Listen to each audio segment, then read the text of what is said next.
दोस्तों, आपका बहुत बहुत स्वागत है हमारे चैनल भक्ति मार्ग में। आज हम कुंडली की बात करेंगे। कुंडली में जब भी आप कुंडली देखते हैं तो लगन कुंडली देखी जाती है। तो लगन कुंडली में आप जब भी देखेंगे तो उसमें नंबर अलग अलग खानों में नंबर लिखे रहते हैं। यहाँ हम काल पुरुष की कुंडली की बात कर रहे हैं। काल पुरुष की कुंडली में पहले भाव में हमेशा एक नंबर मिलेगा, जो नंबर आप कुंडली में लिखे देख रहे हैं। तनु जहाँ पर पहला भाव होता है, तन यानी जातक के बारे में जो भी जानकारी मिलती है वो हमें पहले भाव से मिलती है। जहाँ पे 2 लिखा है वो होता है धन भाव, उसको हम क्या कहते हैं, धन भाव। दूसरा भाव जिसको हम धन भाव भी कहते हैं। तीसरा भाव जिसको सहज भाव कहा जाता है, जहाँ पे 4 लिखा है वो है सुख भाव यानी माता का भाव, जहाँ से हम माता का भाव देखते हैं। 5वां है पुत्र भाव, और छठे भाव को जहाँ पे 6 लिखा है वो होता है छठा भाव, जिससे रिपु, रोग, ऋण, शत्रु देखे जाते हैं। 7वां भाव जहाँ पे 7 लिखा है उससे जाया, 8वां से आयु और मृत्यु, 9वें भाव से भाग्य, और 10वें से कर्म और पिता का सुख, 11वें से लाभ और आय, 12वें से हम व्यय देखते हैं। और हम इन भावों को प्रथम भाव को हम प्रथमेश भी कहते हैं, लग्नेश भी कहते हैं, देहाधीश भी कहते हैं। द्वितीय भाव के स्वामी को हम तितेश कहते हैं, धनेश कहते हैं, द्रवेश भी कहते हैं। तृतीय भाव के स्वामी को हम तितेश कहते हैं, सहजेश कहते हैं, प्रकमेश भी कहते हैं। चतुर्थ भाव के स्वामी को चतुर्थेय से, सुखेश से और सहदेश से जाना जाता है। पंचम भाव के स्वामी को पंचमेश से, संतनाश से और विद्वेश से जाना जाता है। षष्टम को षष्टमेश, द्विपेश और शत्रुवश। सप्तम सप्तमेश, जायेश और मदनेश।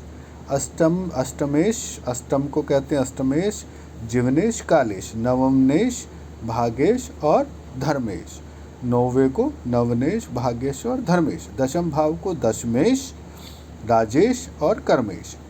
एकादश भाव एकादेश, लाभेश और उत्तमेश। द्वादेश, वैमेश और दंडेश। ये 12 भाव होते हैं और इनके अलग अलग नाम आपको बता। और इन 12 भावों से हम क्या क्या देखते हैं अब उसके बारे में जानकारी लेते हैं।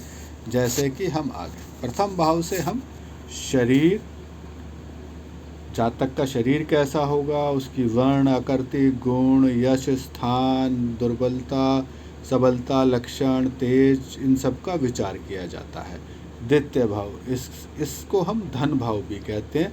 इससे हम धन, नेत्र, विशेषकर दाहिना नेत्र, मुख, कुटुंब, वाक्य, मातुल्य, मित्रता, खाने के पदार्थ, द्रव्य, शरीर का दक्षिण अंग, साधारणतः विद्या, क्रय विक्रय आदि का विचार भी करते हैं। और तीसरे भाव को हम सहज भाव भी कहते हैं। इससे भ्राता, भांगने का भ्राता, पराक्रम, साहस, धैर्य, वस्त्र, दास दासी, फलमूल आदि ये सुख का विचार जो है तीसरे भाव से किया जाता है। चौथे भाव इसको सुख भाव और सहज भाव भी कहते हैं। इससे विद्या, माता, भू संपत्ति, वाहन, सुख, बंधु, मानसिक बातें, राज्य का अनुग्रह, पिता की संपत्ति, सुगंधि, सदाचार, धर्माचार, हृदय के साहस आदि विषयों का विचार किया जाता है। पंचम भाव से इससे हम पुत्र भाव भी कहते हैं। इस भाव से हम देशभक्ति, पुत्र, बुद्धि, पुण्य कर्म, गुप्त मंत्रणा, राज्य अनुग्रह, बुद्धि की तीव्रता, आत्मविद्या, हृदय, उदर प्रदेश, विवेचना, व्यक्ति का विचार किया जाता है। और षष्ठम भाव क्षत्रिय भाव से इसको हम रिपु स्थान भी कहते हैं। इस भाव से हम शत्रु, क्षति, कलेश, विघ्न, कर्जा, जो कर्जे होते हैं वो इससे देखे जाते हैं। रोग इससे देखे जाते हैं। चोरी, घाव, मामा, माता का भाव, मौसा और मौसी आदि का ये इससे देखे जाते हैं।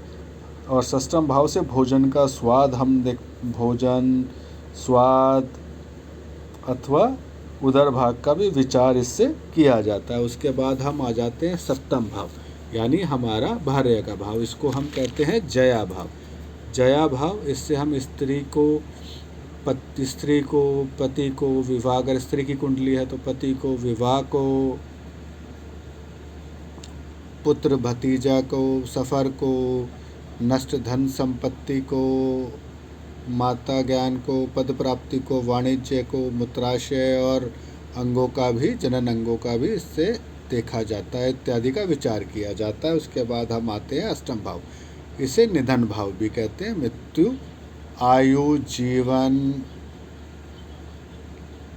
मरण तुल्य, कष्ट, मृत्यु स्थान,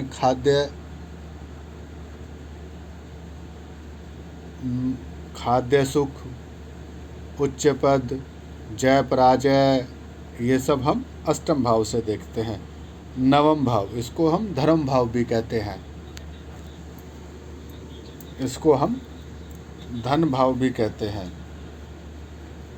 नवम भाव से हम धर्मानुष्ठान, तपस्या, गुरु, तीर्थ यात्रा, भाग्य, पितृ विशेषकर, वात रोग, पोता पोती, कानून, संपत्ति, जंगा आदि का विचार किया जाता है। और दशम भाव, इसको हम कर्म भाव भी कहते हैं। इससे हम प्रभुता, सम्मान, व्यवसाय, कृषि, पदवी, यश, कीर्ति, विद्या, परीक्षा उत्तीर्ण, उच्च पद प्राप्ति, वसन, भूषण, निंद्रा और घुटने का विचार इस भाव से किया जाता है। उसके बाद हम आते हैं एकादश भाव। एकादश भाव से इसको हम आय भाव भी कहते हैं। इसके द्वारा सर्व वस्तुओं का लाभ, हाथी, घोड़ा इत्यादि, बड़ा भाई, बहन, छोटे भाई का बेटा, मित्र, कान, दाया और कानों के विषय में, फिल्म इत्यादि का विचार भी इससे होता है। द्वादश भाव, इसका दूसरा नाम व्यय भाव है। व्यय, भ्रमण, हमारी दानशीलता, हमारे खर्चे, नरक में पतन, अंगहीन होना, बाया नेत्र, सुख, राजदंड, कारागार निवास, जो जेल जाने का योग है, विदेश रहने का, कनिष्ठ बहन का पुत्र पतन इत्यादि इसी भाव से देखा जाता है। बाकी हम अगले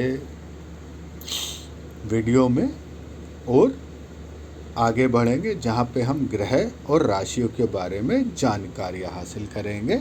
मित्रों, आपको हमारा वीडियो अच्छा लगा तो उसको लाइक और हमारे चैनल को सब्सक्राइब कीजिएगा। आपको सादर प्रणाम।